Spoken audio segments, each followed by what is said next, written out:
जरा वेगळ्या पद्धतीने शेवग्याच्या शेंगांची भाजी बनवाल तर लहान मुलंही आवडीने खातील. शेंगांचे छोटे छोटे तुकडे करून व्यवस्थित साल काढून घ्यायची. शेवग्याची आंबट गोड भाजी बनवण्यासाठी सगळ्यात आधी चिंच आणि हरभऱ्याची डाळ भिजत घालून घ्यायची.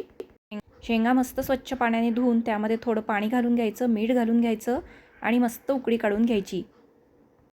थोड्या नरम झाल्या की गॅस बंद करायचा. अद्रक, लसूण, खोबऱ्याचे तुकडे, तीळ आणि कोथिंबीर याचं मस्त वाटण करून घ्यायचं. फोडणीमध्ये तीळ, जिरं आणि वाटण घालून घ्यायचं. मस्त गोडा भाजून घ्यायचा.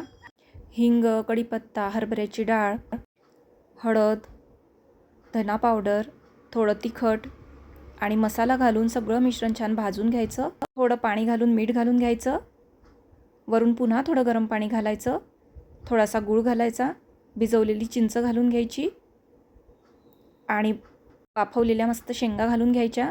शेवटी दाण्यांचं कूट घालायचं, कोथिंबीर घालायचा. मस्त चटपटीत भाजी तयार.